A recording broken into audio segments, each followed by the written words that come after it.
On today's episode of Homeworthy, we're visiting the Connecticut home of Lis Engelhart, Good Housekeeping's visual styling director, for an exclusive look at her recently gut-renovated kitchen. As seen in the September-October 2025 issue of Good Housekeeping, she transformed a cramped, outdated space into the bright, functional, and timeless heart of her home. When Lis and her family moved in, the kitchen was stuck in the 1980s, dark, cramped, and completely out of sync with the rest of the house. But Lis saw the potential. Inspired by English-style cupboards and unfitted furniture, she reimagined the layout with cream cabinetry, natural soapstone, and thoughtful details that honor the home's nearly 100-year history. Now, let's step inside and see the full transformation. You won't want to miss it.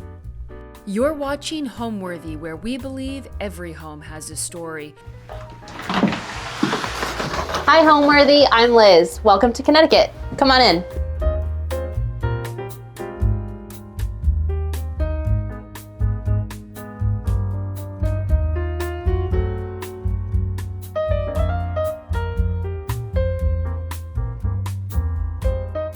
Hi, I'm Lis Engelhart. I'm the visual styling director at Good Housekeeping magazine. Welcome to my kitchen in Connecticut. I'm so happy that you're here so I can show you around and share some styling tips. We moved into the house in late 2020 during the pandemic. We fled New York City like so many other people looking for more space. It was my husband and my dog and I at the time. We now have a 4-year-old son at home, and that has definitely changed things up. And I've always had an affinity for older homes. This home was built in 1930, so it's approaching 100 years old. And we're only about the third owners of the house. It stayed in an original family for a couple of generations. So it's great in that a lot of the original details are still intact, the hardwood floors, the original moldings and trim, but it also means that a lot hasn't been updated. So we knew we had a lot of house projects to do. And over the last almost 5 years, we've been kind of slowly chipping away at different projects, rewiring, doing outdoor work, but we knew that the kitchen was going to be a major gut renovation project. It was a 1980s era kitchen, which really didn't flow with the rest of the home and with our aesthetic style. And also functionally, it was kind of a disaster. The cabinetry was really old. Doors were falling off the hinges. You know, standard sized plates didn't even fit in some of the upper cabinetry. And a lot of the appliances were really oversized for the space. It's not a huge kitchen, but we knew that we could make better use of the space by moving some appliances around and really taking advantage of counter space and opening up some areas. So overall, the space originally was really dark. Everything was gray. The cabinets, the countertops, the floor, everything. So it felt really dark. So we knew we wanted to brighten up the space a lot. And first we did that by changing the color. We went with a very creamy white color for the cabinetry and for the walls. I love color, but for this space, it really felt appropriate for the age of the home and just for the way we use the space to go really light and bright in here. Another thing we did to brighten the space was we kind of set the cabinetry away from the window. Originally, the cabinets kind of almost overlapped the window frame and it really focused the light in. So it felt dark. And so by moving the upper cabinets away, it not only gave us more usable counter space, but it just allowed the light to really flood the room in a really nice way. We went with a very classic shaker style cabinet fronts. It's sort of a timeless style. They're really easy to clean and maintain. And by having some, special crown molding on the top, it just elevates it a little bit, but still makes it feel like a utilitarian space that's not too precious. We also worked with a carpenter to create a custom range hood for our stove. I really was inspired by a lot of the ranges and details in English style kitchens. So this is a really simple box with crown molding that just kind of breaks up the cabinets in a nice way and adds some visual interest as opposed to having it all feel the same. I love how there's sort of no crown molding on the top. As this is a house from 1930, we actually don't have crown molding in the house. So I kind of liked breaking up the crown from the cabinets with the sort of simpler top on the range. I also love that it's a little ledge where I can put little special details. I have collected Delft pottery for a very long time. It's something my grandmother collected, my mom before her. And ironically, my husband's family is from the Netherlands, and we just got back from a trip there recently to see family. And so I definitely picked up a lot of Delftware that you might see throughout the kitchen. But I love that sort of like a secret spot to add some personality. One of the things that we really needed to update was the floor plan of the kitchen. When we moved in, all of the appliances were kind of in this general area. And as my husband and I love to cook and we cook together, it was really tight.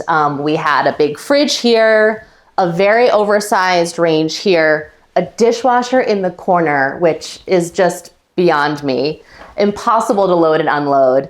And we had a massive double basin sink. So this whole area felt really, really tight. And so when we were renovating, we knew we wanted to reconfigure the placement and the size of the appliances.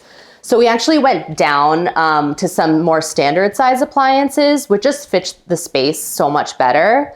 Moving the dishwasher next to the sink is huge. It just makes it so much easier to sort of like take dishes from the sink, put them right in the dishwasher, and then you can hop on the other side and load them in drawers, things like that. We also ended up moving the fridge to this wall here, which was a totally underutilized space. There was no cabinetry. This was actually a fully closed wall. When we moved in, we pretty quickly found out that there originally had been a doorway here. So we knew that when we renovated the kitchen, we wanted to reopen that doorway just to give another access point to the space and also to respect the original intention of the floor plan of the house. So it just feels so much more functional and more airy. Once we opened this doorway, we didn't really want to put too much cabinetry over here to block the space to our backyard. But I knew I wanted to take advantage of the vertical space for storage. So I just hung some of our really oversized cutting boards, which don't really fit in any other drawers or cabinetry. And I kind of love that they become art pieces. These are also some vintage plates that I collected, and I just like adding a little pop of color. But I just love the warmth that the wood adds to the space. And I also have my step stool because I'm 5'3", so I use it quite a bit. One of the biggest challenges in this renovation was the age of the house. And that's something that we knew we were gonna have to, budget for some surprises when we were going down to the studs. There was some old water damage, there was really old wiring. And so making sure that was all kind of up to code. Also, there is absolutely nothing level in an old house. Floors, ceilings, walls, door frames. So it took a lot of kind of behind the scenes work to make that work for the new kitchen. The island was actually the last piece of the puzzle when it came to the kitchen. We waited until all of the cabinets and appliances had been installed so we could get a realistic sense of how much space we had. We wanted to make sure we could easily open the dishwasher, open cabinetry. So we knew we needed something with a narrower profile. So we weren't finding anything on the market. So I worked with a local carpenter to custom build this piece. And it was really inspired by some English style work tables. It feels more like a piece of furniture than like a fixed bank of cabinets, which I really like, and we can move it around if we're entertaining, which is great. So we did a nice thick butcher block top, which is perfect for food prep. But we also included a really oversized lower shelf, which is perfect for cutting boards. Sometimes we have cookbooks down there, just things that feel bulky, but we use on a regular basis. It's really easy to access those. And we also included some drawers where I keep my ever-growing collection of table linens. I have like a bit of a problem when it comes to that, but I love how it's easily accessed. And I really love the detailing that the carpenter added. Little beads around the doors and these beautiful turned wood knobs, and also the feet of the legs. It just adds a bit of a contrast and feels, again, like an old piece, but something that's really utilitarian. It's so sturdy. We absolutely love it. Because the island is really a workspace, I don't like to put too many fixed items on it, but I love just having lots of fresh produce. I just color-wise, it's so beautiful. It kind of helps inspire us when we're trying to think what we're gonna make for dinner. It's great for my son when he needs a snack. He can just sort of climb up and grab a piece of fruit. I love these like oversized bowls. I just picked up this beautiful bowl from a potter in Vermont. And it's like such a beautiful size for just a bountiful arrangement of produce. So I love old homes. I love going to house museums. I love every time we travel, I'm always dragging the family to some house museum or another. And so I really looked to inspiration for the kitchen from a lot of those places that felt in keeping with the age of our house. What I love about like old English style kitchens is that they have beautiful details, but they're still very utilitarian feeling, simple shaker front cabinetry, simple beadboard and things like that feel beautiful and special, but they don't feel too fussy and they feel appropriate for a space that's gonna be a real workhorse, especially when you have a dog and a child. I don't want anything to feel too precious. And then over here, I wanted to create another sort of hutch piece to hide some of the ugly but needed items in a kitchen, like a microwave. We have a 4-year-old, so we would be nowhere without a microwave, but I really didn't want to see it. So we have it hidden in this appliance garage. So we had our contractors fit some wiring within the cabinet. And we have some other smaller appliances in here. We also have a little root cellar where we can keep, things like onions and potatoes. And then we have just some more, mugs and things right next to the coffee station. But I love not being able to see this. But also visually, I really wanted to do a mix of cabinet styles, not just all upper and lower. So I love that this piece comes out a little bit more. Again, it feels more like a piece of furniture. And I also, one of my absolute favorite things in the kitchen are these little latches. I really obsessed when picking hardware for the kitchen. And because we have a lot of different styles of cabinets, I wanted the hardware to also be different based on the size and based on the use. So for a lot of the sort of French door style open cabinets, we have these latches. And the little clicking sound that it makes makes me so happy. And then for drawers, we did a mix of small knobs for some of the more shallow drawers. And we doubled them up because visually, I think it looks nicer to have 2 handles. And also over time, it's gonna put less pressure on the front of your cabinetry. And it's also easier for little hands to open. So doing some smaller knobs on top and then these really nice bin pulls. I love just visually how that looks. Again, it just feels like a nice kind of big piece of furniture. When we thought about doing a backsplash, I wasn't really sure that tile felt right for the style of our house, but I wanted something that had some texture. So we decided to go with some vertical beadboard.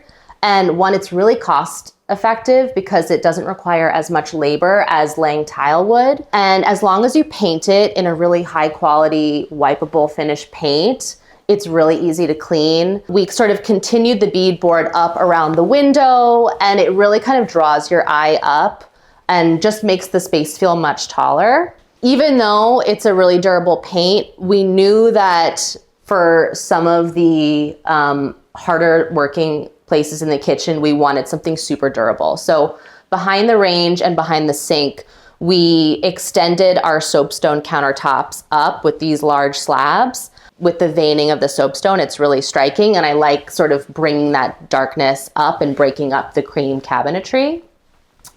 So we did the same thing behind the sink here. We extended it up to the window. We also sort of brought it out beyond the sink just to sort of elongate the space.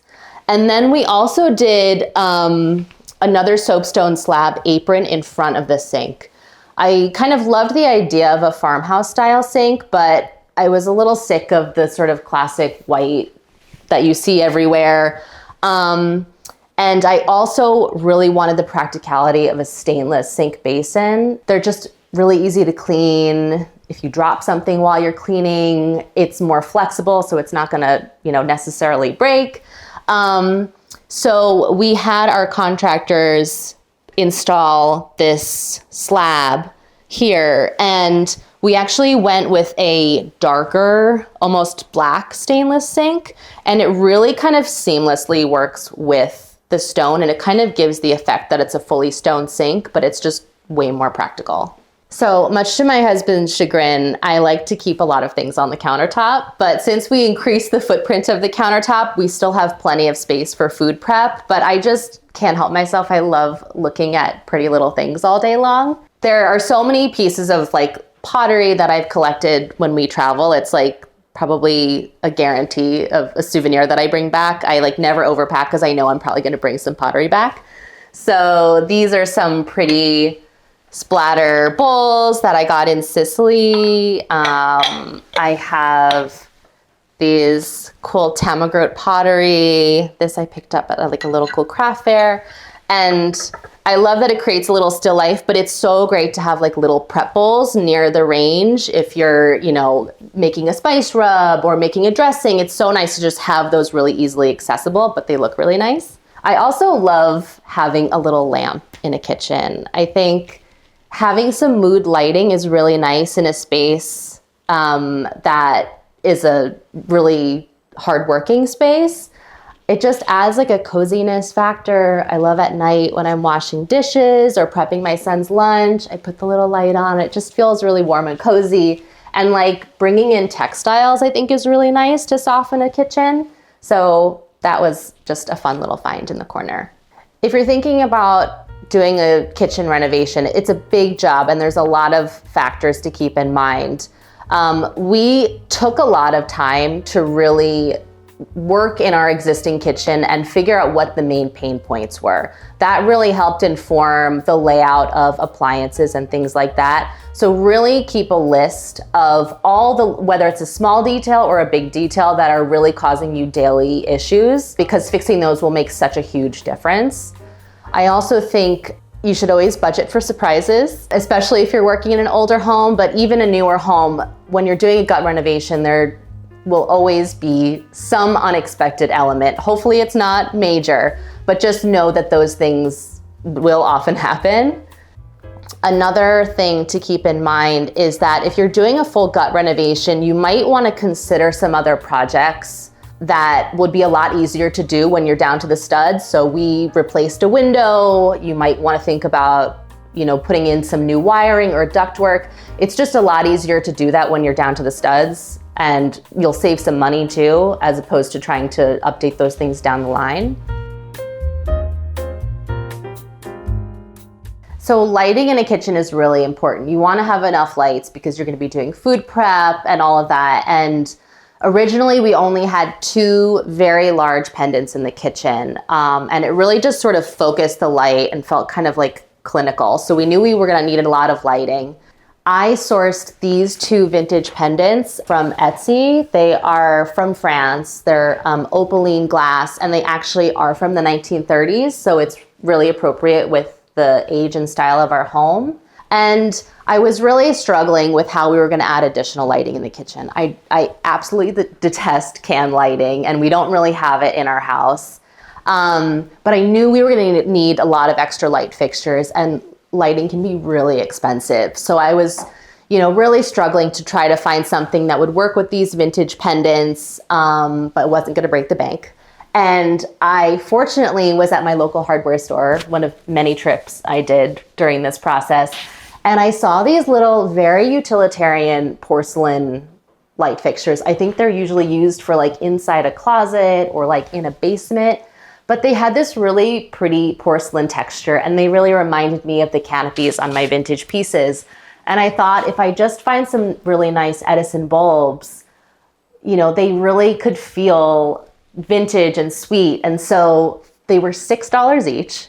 And so that meant that we had budget to put as many as we wanted. And so we kind of have them all around the kitchen. And I just love it. It feels utilitarian, it feels vintage, but it really brightens up the space. My mom is an artist. And so from a very, very young age, I have always been surrounded by a lot of creative people. She was an incredible teacher, and she really taught me to appreciate not only art, but details in things like, an old piece of furniture or an antique china plate. She was an avid collector, as am I, so it's definitely genetic. And so that was something I always kind of kept in mind growing up. And I studied graphic design in college. And after college, really was doing more branding, packaging design, and some art direction. I worked at Martha Stewart Living for several years. And then I had an opportunity to move to Good Housekeeping. And since moving there, I sort of morphed from art direction to doing more visual styling. And that really felt like the perfect marriage of things that I was interested in, things like floral arranging, propping, finding special little details, set design, all of that. There's so much that goes into all the pages of the magazine that we create. And so I love being able to have my hands in all of those aspects. It's pretty surreal to have our home featured in the September-October issue of Good Housekeeping. I'm always the behind the scenes person. Being able to sort of concept the story and really have ownership of it was really exciting for me. So this is one of my other favorite parts of the kitchen, our open shelving hutch. I have so many pieces that really inspire me. I'm an avid collector of antiques and glassware and all kinds of tabletops. So I love being able to see those, but it also has to be a functional piece. So we, keep a lot of our everyday items on here. Right now, I kind of just have some of our basics, our everyday dishes and glasses, but I'd love to take you through how I add some color and personality and just sort of zhuzh up this shelf. I'd love to create a mix of heights when it comes to styling shelves. So I have sort of our basic dinner plates here, but it needs something else and it needs some color. So I have this beautiful vintage green bowl that I think I'll stack on top of there, which I think feels nice. It kind of brings out some of the green in our everyday glasses. And then I think maybe bring a little bit more green up here. I kind of like having the bowls sort of catty corner with each other. And then I like to do a mix of stacking things, but also doing things vertically. So I think I'll put this little vintage plate there. I like bringing in some of the blue that we have elsewhere in the kitchen. And let's see. Maybe a little bit of wood. Again, just mixing textures. There's glass, there's pottery, there's china. Maybe a little picture. I also like to do some fresh produce on the shelves, especially, in summertime. So I have these beautiful plums. I think color-wise, it would be so nice to kind of stick those up there. We're kind of getting into Dutch still life territory. Maybe put another one there. This is not so practical, but it's pretty.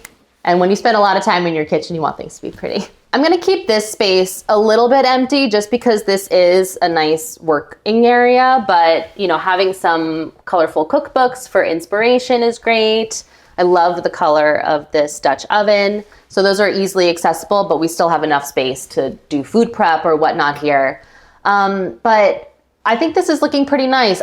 One thing I love about this hutch is that I'm constantly changing this up. Probably every week I've reconfigured everything depending on the season, depending on what colors I'm inspired by. So, changing out produce, changing out, maybe in the winter I'll put some mugs up there instead of glassware.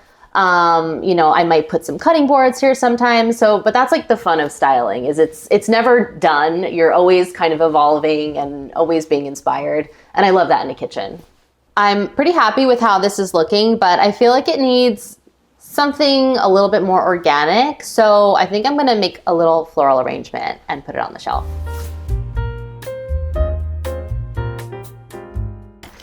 So I picked up these beautiful zinnias yesterday at the flower market. They are so gorgeous this time of year, and like the colors are just so beautiful. Like those little edges, I love them. And I think these really warm colors are sort of like early fall colors. I'm already thinking about fall, and I think they would look really nice with sort of the creams and the grays in the kitchen, just for a nice warm pop. So I'm gonna make a little arrangement. I love having flowers in the kitchen. I think it's nice when you bring things that are seasonal into the kitchen. It just sort of like brings the outdoors in, and it's just a really simple way to elevate your space. The kitchen doesn't have to be so utilitarian. It's nice to have a little fun. Floral arranging can be a little daunting, but it's really simple once you know some of the basics. First, you always want to give flowers a fresh trim. Even if you picked them recently, before you put them in a vase, always give them a fresh trim. I always cut on an angle because that just increases the surface area and allows more water to flow up the stem. And then I also always remove any leaves that are going to be in the water, because the leaves will start to rot faster, and that will make your arrangement not last so long. A lot of flowers you can like simply sort of just pull the leaves off, or you can use your clippers to kind of snip them. So once you've prepped your flowers, you can pick a vessel to put them in. I have two different ones here. For like beginner floral arrangers, sometimes using something with like a narrow opening is a little bit easier because it kind of holds the flowers up very easily. I love this like tulip glass shaped one. This one I picked up at Nikki Kehoe in New York City. And I just love the little footed bottom. It's so sweet. This is just like a little cup that can totally work as a vase. I just recently picked up this beautiful piece in Vermont, and I think it might be a sweet size to add to the shelf. So I have some really cold water in here. It's always good to have fresh cold water. That's just gonna prolong the life of your floral arrangement. So I'm gonna start with this one. And I love just using one single variety of flower for an arrangement. It's just really easy and it feels really effortless. So I'm just gonna start with some really like sturdy stems that kind of creates a little crisscross grid, which will help hold up some of the other more fragile stems. So maybe one of these. I'm again taking off a lot of the leaves that are gonna be in the water, but I do like to leave some leaves at the top. I like that greenery. It feels really natural. So kind of just like crisscrossing. And really, there's like no rhyme or reason to this. You can have all different heights, some facing inwards, some facing outwards. And you really don't need a ton of flowers to make an arrangement like this. It would also be pretty to do something like this just with some like branches that you might have outside from a tree or a shrub. And always like kind of keep turning your vase just so you make sure you have flowers pointing in all different directions. Kind of like some of these little droopy ones. Now that you have this nice base, you can add some of the more delicate stems and it'll look really natural. And since this is probably just gonna go on the shelf, I don't want it to be too big. So I think this might be a good starting place for this one. And I like doing little groupings of arrangements, so I'm mixing different heights. So that one's a little bit taller, and this one can work for some of the smaller stems. So if you accidentally cut a stem too small, you can just pop it in a smaller vase. I actually have some teeny little bud vases that I keep all around the house for flowers that I trim too small, or if the stem was a little wonky, I love having little pieces like that, just to put on a little windowsill or in a bathroom. My number one tip with styling is just to make it feel personal. You know, whether it's like a family photo or, you know, something that you may be, you know, made yourself, or maybe it's a shell from a trip that you went on. When you layer in those personal items, it just feels so much more authentic. So that's really my biggest tip when it comes to styling. It doesn't have to be too hard. All right, I'm pretty happy with these. So I'm gonna go bring them over to the shelf, and I can always sort of add or edit once they're there. I think this one might be nice kind of here, and I might swap this. I love this little picture, but this is just kind of a really sweet arrangement. I love how those colors work with the plums. Just gonna kind of zhuzh a little bit. I might add one more flower to kind of extend over there. So I'm pretty happy with how this turned out. And as you can see, I didn't really have to bring in too many items to kind of change the look of this. I mean, as simple as like produce that you would have had somewhere in your fridge or elsewhere in the kitchen, just adds like a little pop of color, a couple of simple flowers, just a few artful ways of arranging things really makes it feel considered. And who knows, maybe tomorrow I'll completely change it up again. So since completing the renovation, we knew it was gonna, you know, change the way we lived in the house, but we really underestimated how much it would just improve our everyday life. From cooking every night, prepping lunches for my son, we have so much more workable space. It feels so much lighter and brighter, and it just is like a place that I really enjoy being in, where previously it had felt really dark. So I just love it. I love being able to look at some of my favorite things, look out the window at my son and my dog playing outside. And also it just flows so much better with the style of our home. It always kind of felt like an abrupt change from the aesthetic of the rest of the house. And now it kind of just feels like it's always been like this. Thanks so much for coming by Homeworthy and for taking a tour of my kitchen. See you next time. Thanks for watching. Be sure to go to homeworthy.com for exclusive content, shopping guides, and so much more.